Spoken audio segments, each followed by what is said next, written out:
Hello everyone, this is Avinash from Naveen classes. CA institute ने CA inter जनवरी 2026 examinations की date sheet out कर दी है। और जैसा कि अब आप सबको पता है कि आपके जनवरी 26 exams will be starting from 6th of January 2026। 6th of January 2026 advance accounts का पेपर जो हमारा है, पहला पेपर, उसमें तो हमारे पास जितना हम रिवीजन के लिए टाइम लेना चाहे ले सकते हैं। बाद बाकी पेपर्स में एक दिन का रिवीजन टाइम मिलता है और ऑडिट में आपको इस बार 2 दिन का रिवीजन टाइम मिला है, which is good as per me, because theory subject में यू रियली नीड टाइम। या तो टैक्स या थ्योरी सब्जेक्ट में वो टाइम मिल जाए तो अच्छे से यूटिलाइज होता है और बच्चे अच्छे से कवर अप करके एग्जाम में जा सकते हैं। अब 6 जनवरी से एग्जाम शुरू होने वाला है और हमारे पास अराउंड 100 समथिंग डेज बचे हुए हैं to prepare and to get ready for our examination. तो आज इस वीडियो में मैं आपके साथ यही डिस्कस करूंगा, एक ओवरऑल स्ट्रैटेजी इस 100 डेज में किस तरीके से आपको आगे बढ़ना है एंड एडवांस अकाउंट्स के लिए किस तरीके से प्रिपेयर करना है, आज मैं इस वीडियो में आपके साथ डिस्कस करूंगा। समय की कमी हो तो 1.5x की स्पीड में वीडियो देखिएगा, 1.5x की, बट पूरा देखिएगा। जितने आपके फ्रेंड्स हैं उनके साथ ये वीडियो शेयर कीजिएगा। सबसे पहले ओवरऑल स्ट्रैटेजी अब हर बच्चे की क्या होनी चाहिए जो जनवरी में एग्जाम्स अपीयर करना चाहते हैं, चाहे आप सिंगल ग्रुप के लिए अपीयर करना चाहो या बोथ ग्रुप के लिए। सबसे पहला आपका काम है कि आपको अपनी क्लासेस अब कंप्लीशन स्टेज पर कंप्लीट करनी है। आपकी क्लासेस, सारे बच्चे, सारे 6 सब्जेक्ट की क्लासेस आपकी सितंबर एंड तक या 10th अक्टूबर तक कंप्लीट हो जानी चाहिए। अगर आप 10th अक्टूबर तक क्लासेस कंप्लीट कर लेते हो तो 3 महीने का आपके पास एक समय रहता है। दोनों ग्रुप को प्रॉपर्ली रिवाइज करने के लिए 3 महीने का टाइम चाहिए, जिसमें एक बार इन डेप्थ रिवीजन एंड उसके बाद मॉक टेस्ट वगैरह अपीयर करके अपने आप को बेटर करके इंप्रूव करके आप एग्जाम के लिए रेडी हो सकते हो। क्योंकि हमें 3 महीने का रिवीजन टाइम चाहिए, इसीलिए आपकी क्लासेस सितंबर एंड या 10th अक्टूबर लेटेस्ट आपकी कंप्लीट हो जानी चाहिए। सर, अगर कोई बच्चा सिर्फ एक ही ग्रुप दे रहा है, तो अगर सिर्फ आप ग्रुप 1 दे रहे हो, ग्रुप 1, तो 2.5 मंथ से 2 मंथ्स का प्रिपरेशन टाइम आपको चाहिए। अकॉर्डिंगली 15 अक्टूबर से 25 अक्टूबर तक क्लास कंप्लीट करने की कोशिश करें। अगर कोई बच्चा ग्रुप 2 दे रहा है तो 2 महीने का प्रिपरेशन टाइम चाहिए। अकॉर्डिंगली अक्टूबर एंड तक आपको अपनी क्लासेस कंप्लीट करनी है, सो दैट आप अपना जनवरी एग्जाम्स के लिए प्रॉपरली फाइनल रिविजन स्टार्ट कर सको एंड अच्छी तरीके से अपना जनवरी 26 एग्जामिनेशन दे सको। तो सबसे पहली बात हो गई, क्लासेस आपको कंप्लीट करनी है टाइमली। हड़बड़ी ना करें, मैं ये नहीं बोलूंगा कि जितना बाकी है फटाफट रैप अप कर दो। हड़बड़ी ना करें, क्लासेस अच्छे से करें। जो अभी लास्ट टाइम में कर रहे हैं उनको भी भगा भगा कर ना करें, सो दैट जो आप पढ़ रहे हैं रिवीजन करते टाइम वो आपको चीजें याद आए। बट अब कंसिस्टेंसी मेंटेन करनी चालू कर दीजिए। अगर दिन में 4 क्लास का टाइम है तो कम से कम 4 क्लास कीजिए, 5 क्लास का टाइम है तो 5 क्लास कीजिए, but consistently over the next few days, 15 days, 20 days आप अपनी क्लासेस करके अपनी क्लासेस को कंप्लीट कीजिए। इसके साथ साथ आप ध्यान दें, जब आप प्रिपरेशन कर रहे हो, ये सेल्फ स्टडी इंपॉर्टेंट है, इसके साथ साथ मॉक टेस्ट बहुत जरूरी है। बहुत बच्चे ना अपनी पढ़ाई का ये जो सबसे इंपॉर्टेंट पहलू है, मॉक टेस्ट देकर ये समझना कि कहां आप वीक हो और कहां आपको काम करना है, ये पहलू इग्नोर कर देते हैं, जिसके कारण जो वो जनवरी में पहली बार एग्जाम बैठेंगे वही उनका मॉक टेस्ट बन जाता है। एंड फिर वो किस तरीके से अपना पेपर दे के आते हैं ये वो भी नहीं जानता, ये सिर्फ भगवान जानता है उन्होंने अपने पेपर में क्या किया है। तो क्योंकि मॉक टेस्ट इंपॉर्टेंट है, मैं चाहूंगा सारे बच्चे अपनी टाइम शेड्यूल में मॉक टेस्ट को जरूर इंक्लूड करें जब वो अपना रिवीजन कर रहे हो। तो आपने क्लासेस कंप्लीट की, आपने रिवीजन चालू किया, रिवीजन चालू करने के साथ मॉक टेस्ट आपको अपीयर करते जाने हैं, सो दैट आपको पता चले क्या आपकी स्ट्रेंथ है, जिसपे आपको टाइम ज्यादा इन्वेस्ट नहीं करना, प्रैक्टिस करते चलना है। आपको पता चले आपकी वीकनेस क्या है, जिन पर आपको टाइम इन्वेस्ट करना है, सो दैट एग्जाम में आप ज्यादा से ज्यादा मार्क्स स्कोर कर सके। नवीन क्लासेस हर एग्जाम टर्म की तरह जनवरी 26 एग्जाम टर्म के लिए भी अपनी मॉक टेस्ट सीरीज लॉन्च कर रहा है। आपको थोड़े दिन में ही वेबसाइट पे देखने मिल जाएगी। सीरीज का पार्ट 1 जो होगा वो होगा नवंबर 1st एंड 2nd वीक में। ये 2 वीक में सिर्फ जो टेस्ट होंगे, सिर्फ जो एग्जाम्स होंगे, वो कौन से एग्जाम्स होंगे? प्रैक्टिकल पेपर्स के। हमारे 4 प्रैक्टिकल पेपर है, advance accounts, tax, cost and FMSF. ये 4 पेपर के एग्जाम होंगे 1st एंड 2nd वीक में। से फॉर एग्जाम्पल 1 नवंबर को हो गया अकाउंट्स, फिर 4 दिन छोड़ के 5 नवंबर को हो गया आपका टैक्स, या 6 नवंबर को, फिर 3-4 दिन छोड़ के कॉस्ट का एग्जाम हो गया, फिर 3-4 दिन छोड़ के एफएमएसएफ का एग्जाम हो गया। तो लॉ ऑडिट आप अपना घर पे रिवीजन कर रहे हो, साथ ही साथ ये 4 प्रैक्टिकल सब्जेक्ट नॉर्मली आपके इनमें से 2-3 सब्जेक्ट ऑलरेडी कंप्लीट हो जाते हैं, तो वो नवंबर में आपको एग्जाम्स देने हैं। यहां पर हम लोग आपको पूरा का पूरा एग्जाम एनवायरनमेंट के हिसाब से मॉक टेस्ट लेते हैं, जहां पर आपको ओएमआर शीट दी जाती है, इंस्टीट्यूट जैसा पेपर बना के देता है वैसा पेपर दिया जाता है, इन्विजिलेटर्स रहते हैं, आपकी कॉपी चार्टर्ड अकाउंटेंट चेक करते हैं टू इंश्योर दैट आपको जो एग्जाम में मार्क्स मिलेंगे फाइनली वही आपको अपनी मॉक टेस्ट में रिफ्लेक्ट हो। तो पहला सीरीज हमारा होगा नवंबर 1st एंड 2nd वीक, जहां सिर्फ 4 पेपर प्रैक्टिकल पेपर के एग्जाम्स होंगे, एंड फिर दिसंबर 1st एंड 2nd वीक में हमारा ऑल 6 पेपर्स का जो मॉक टेस्ट सीरीज है वो कंडक्ट किया जाएगा। अगर कोई बच्चा ये दोनों मॉक टेस्ट सीरीज देकर जाएगा, मैं ये अश्योरेंस के साथ बोल सकता हूं कि एग्जाम में उस बच्चे के हाथ कांपेंगे नहीं। हो सकता है टेक्निकल क्वेश्चन आए तो थोड़ा बहुत सोचना पड़े, बट आपके हाथ नहीं कांपेंगे, क्योंकि आपको पता है किस तरीके से आपको अपने पेपर में मूव करना है। तो मॉक टेस्ट को अपनी प्रिपरेशन में जरूर इनकॉर्पोरेट कीजिएगा, क्योंकि ये सबसे नेग्लेक्टेड पार्ट है, इसी के कारण सबसे ज्यादा फेलियर्स होते हैं एग्जामिनेशन में।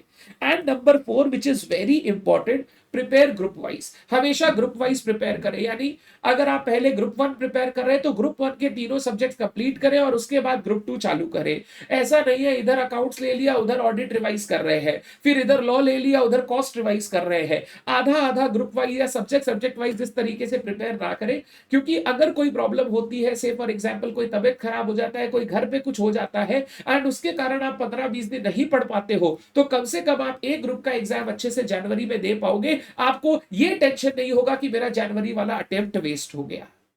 तो जब भी आप अपना रिवीजन करें, आप प्लीज ग्रुप वाइज चले। जैसे आपको दो दो सब्जेक्ट एक साथ उठाने चाहिए। आपने पहले उठा लिया एडवांस अकाउंट्स आईडीटी, फिर उठा लिया डीटी एंड लॉ। इस तरीके से आपने ट्राई किया कि पहले हम ग्रुप 1 को रिवीजन कंप्लीट करें, फिर जैसे ही एक एक सब्जेक्ट कंप्लीट होते चला गया वैसे ही ग्रुप 2 के सब्जेक्ट उठाने शुरू कर दिए। प्रैक्टिकल कंप्लीट हुआ तो कॉस्ट एफएम उठा लिया, थ्योरी कंप्लीट हुआ तो ऑडिट एसएम उठा लिया। वैसे थ्योरी के लिए तो मेरे हिसाब से सबसे अच्छी स्ट्रैटेजी होती है रेगुलर पढ़ो, छोटे छोटे क्वांटिटीज में। Consistency is more important. Quantity ज्यादा नहीं पढ़ेंगे तो भी चलेगा हर दिन, बट हर दिन अगर कंसिस्टेंटली थोड़ा थोड़ा पोर्शन पढ़ेंगे और उनकी प्रैक्टिस करते जाएंगे तो थ्योरी के रिजल्ट्स काफी बेटर हो सकते हैं। तो इस तरीके से आपको इन लास्ट 100 डेज में अपनी स्ट्रैटेजी बनानी चाहिए प्रिपरेशन की।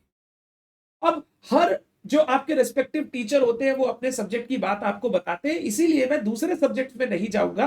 मैंने एक ओवरऑल प्रिपरेशन स्ट्रैटेजी आपको बता दी, कब क्लासेस कंप्लीट करनी है, कितने मंथ का सेल्फ रिवीजन चाहिए, मॉक टेस्ट के लिए टाइम निकालना है, ग्रुप वाइज प्रिपेयर करना है। अब मैं चलता हूं मेरे सब्जेक्ट में जो कि है एडवांस अकाउंट्स। एडवांस अकाउंट्स ये सबसे पहला सब्जेक्ट होता है जो आप पढ़ना शुरू करते हो, क्योंकि एडवांस अकाउंट्स आप क्लासेस के साथ साथ पढ़ते हो, टेस्ट वगैरह देते हो, टेस्ट वगैरह में अपीयर करते हो। इसके लिए ये सब्जेक्ट का जो रिवीजन है ना, इस रिवीजन को अगर आपको कम से कम टाइम में कवर करना है तो पहले अपने सब्जेक्ट को अच्छे से एनालाइज करना पड़ेगा।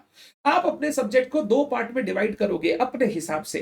पहला पार्ट होगा टॉपिक्स जो आपके कंट्रोल में है, जो टॉपिक्स में आपको ऐसा लगता है कि एक बार अगर मैं समरी पढ़ लूं और उसके बाद क्वेश्चन बनाने जाऊं तो मेरे से क्वेश्चन बन जाएगा, वो टॉपिक्स है जो कंट्रोल में है। और दूसरे हो गए टॉपिक्स जिनको आपको लगता है आपको टाइम देना पड़ेगा, जिनको कंट्रोल में लाने के लिए थोड़ा और समय लगेगा।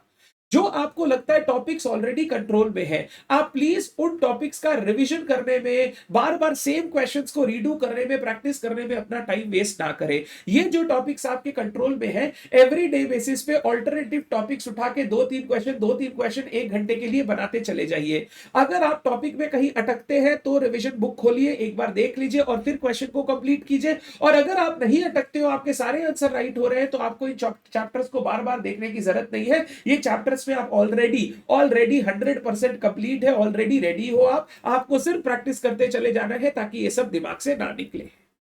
जैसे एग्जाम्पल के लिए मैं बोल सकता हूं बाईबैक का चैप्टर, इंटरनल रिकंस्ट्रक्शन का चैप्टर, कैश फ्लो स्टेटमेंट का चैप्टर, ये सारे ऐसे चैप्टर है जो आपके कंट्रोल में होंगे। कुछ accounting standards like AS2 inventory, AS10 property plant equipment, government grants, AS20 EPS, ये सब नॉर्मली कंट्रोल में रहते हैं। अगर आपके कंट्रोल में है तो फटाफट बेसिक रिविजन करके इन पर सिर्फ आप इंश्योर कीजिए कि प्रैक्टिस करेंगे और आप इधर उधर कहीं नहीं जाएंगे।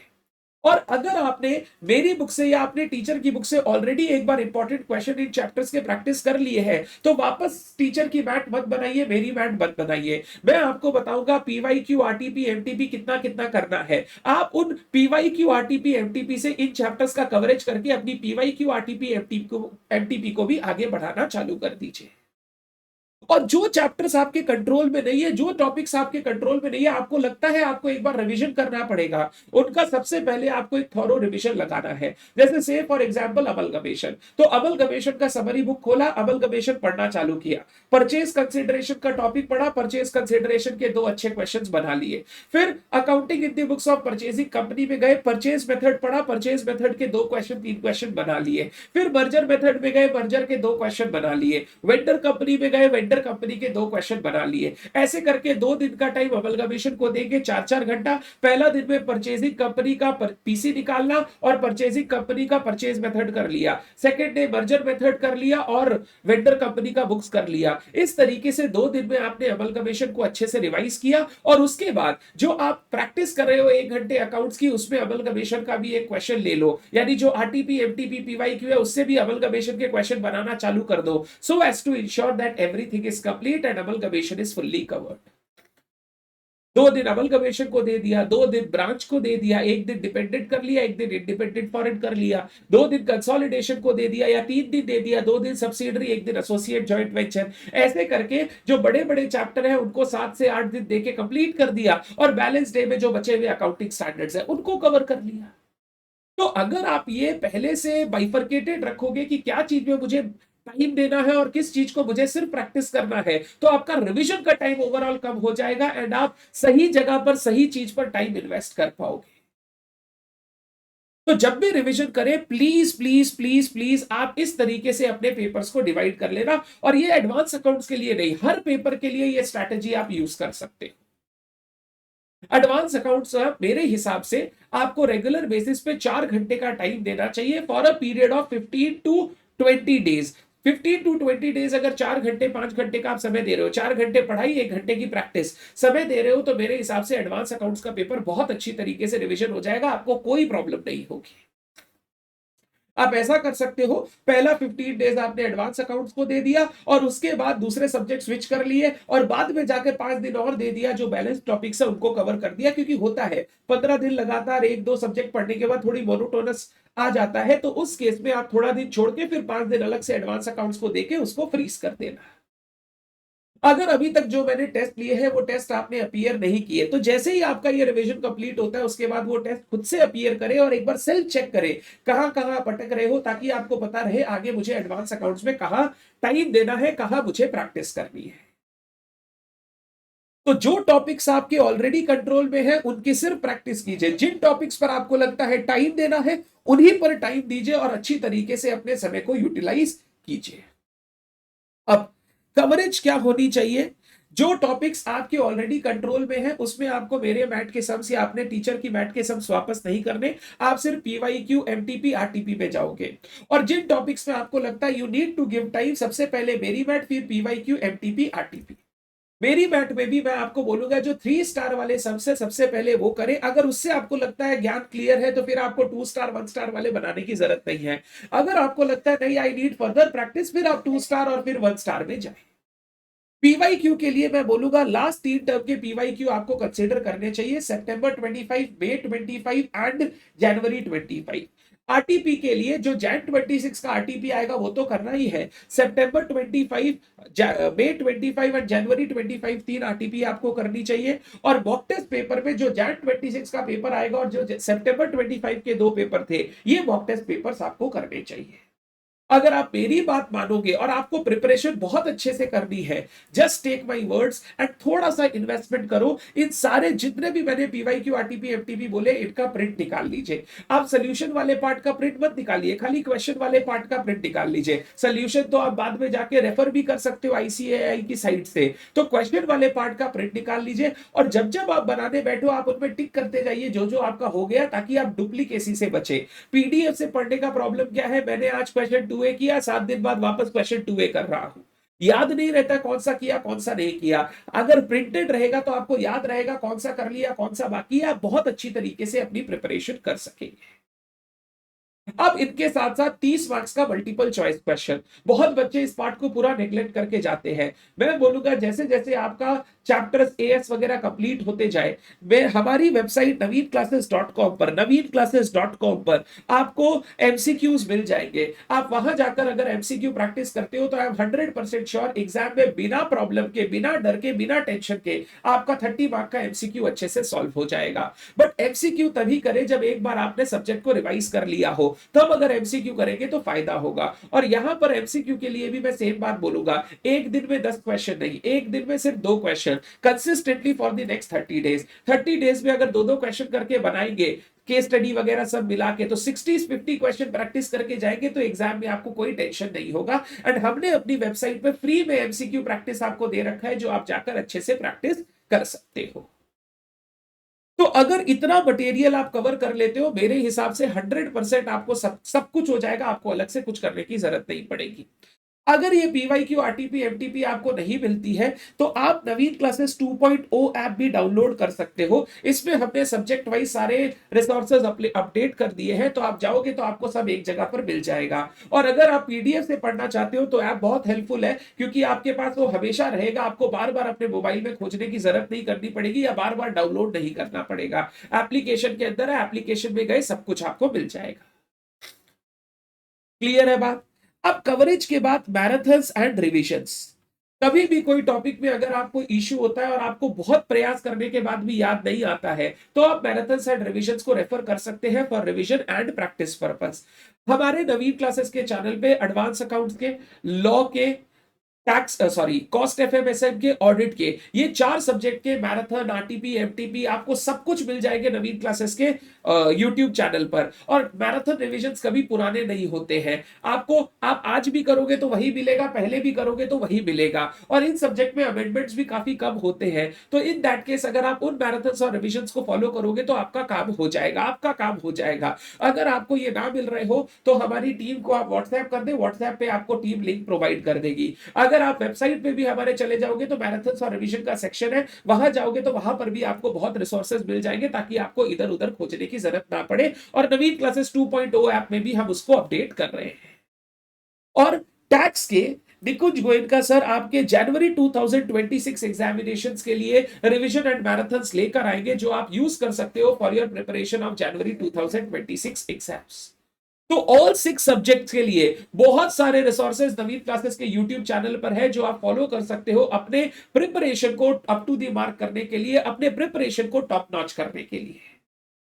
अब last but not the list, एक बहुत बहुत बहुत बड़ा सरप्राइज सारे बच्चों के लिए।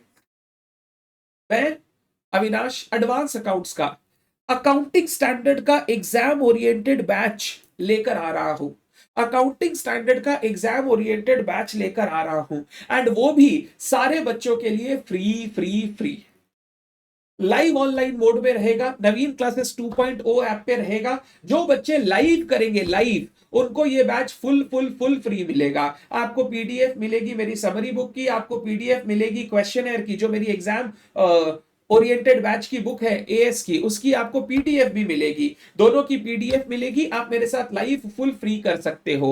बट अगर किसी बच्चे को ऐसा है, नहीं सर हम तो अपने तरीके से करेंगे, आप लाइव अभी करवा दो, हमको जब करना है करेंगे। अगर आपको रिकॉर्डेड चाहिए, बैकअप्स वगैरह चाहिए, तो उसके लिए फिर आपको कोर्स परचेज करना पड़ेगा। जो लाइव होगा, एवरी डे जो लाइव होगा, आपको शेड्यूल दे दिया जाएगा किस दिन क्या होगा, उस शेड्यूल के हिसाब से जो लाइव होगा वो सबके लिए फ्री रहेगा। तो नवीन क्लासेस 2.0 ऐप पर exam oriented batch of accounting standard will be free for all. मैं सारे अकाउंटिंग स्टैंडर्ड्स आपको रिवाइज कराऊंगा और अकाउंटिंग स्टैंडर्ड्स के इतने क्वेश्चन सॉल्व करवाऊंगा कि आप एग्जाम में जब जाओगे आपको पहले से ही सब कुछ देखा दिखाया लगेगा। सर चैप्टर्स वाला नहीं कराओगे? चैप्टर्स का एग्जाम ओरिएंटेड बैच मेरा ऑलरेडी अवेलेबल है www.naveenclasses.com पर। अगर किसी को इन डेप्थ चाहिए तो वो एग्जाम ओरिएंटेड बैच करे। अगर किसी को ऐसा है कि नहीं सर हमको सिर्फ क्वेश्चंस वगैरह मिल जाए, प्रैक्टिस कर ले तो हो जाएगा, तो मैंने रिसेंट अभी लास्ट सितंबर 25 के लिए चैप्टर्स का मैराथन कंडक्ट किया था, वो आप रेफर कर सकते हो। एंड पुराने मैराथन्स भी है जिनको रेफर करके आप रिविजन कर सकते हो। तो अकाउंटिंग स्टैंडर्ड का एग्जाम ओरिएंटेड बैच, जहां पर मैं सारे अकाउंटिंग स्टैंडर्ड्स कवर करूंगा, जो एएस वाले पोर्शंस है सारे एएस वाले पोर्शंस कवर करूंगा, मेरी समरी बैच से फुल फ्लेजेड, एंड उसके साथ हम लोग क्वेश्चंस भी प्रैक्टिस करेंगे। ये एग्जाम ओरिएंटेड बैच टेंटेटिवली जैसे ही रिजल्ट आएगा सितंबर एग्जाम्स का, उसके 7 दिन बाद शुरू हो जाएगा, और अराउंड 20 डेज के अंदर मैं पूरा का पूरा अकाउंटिंग स्टैंडर्ड्स आपको रिवाइज कराऊंगा 2.5 आवर्स एवरी डे। मतलब ये ऐसा नहीं है कि दिन में 5-5 6-6 घंटे हैं, 2 से 2.5 घंटा एवरी डे ओवर 20 डेज सारे के सारे अकाउंटिंग स्टैंडर्ड्स मैं आपको रिवाइज करवाऊंगा। तो सर जब एएस आप रिवाइज ही करा रहे हो तो हम अभी एडवांस अकाउंट्स क्यों रिवाइज करें? ये गलत है। अगर आप खुद से एक बार रिवीजन करने के बाद जिनमें प्रॉब्लम है वो मेरे साथ करोगे तो आपका समय बचेगा। और अगर आपसे रिवीजन एक बार होने के बाद आपको लगता है नहीं मेरे को सर का भी सुनना है, तो वापस सुन लेना, बट पहले हमेशा खुद से एक रिवीजन करना चाहिए। फिर अगर आप एग्जाम ओरिएंटेड बैच देखोगे या ये वाला बैच करोगे तो आपको बहुत ज्यादा बेनिफिट्स हायर मिलेगा। तो इस तरीके से जनवरी 26 वाले बच्चों को अपना प्रिपरेशन शुरू कर देना चाहिए फॉर सीए इंटर एग्जामिनेशंस। बहुत सारी चीजें ऑलरेडी है, बहुत सारी चीजें आने वाली है। Stay tune to Naveen classes channel, और अपने दोस्तों को भी बताइए अगर उनको कोई प्रॉब्लम हो। Thank you so much everyone, bye bye.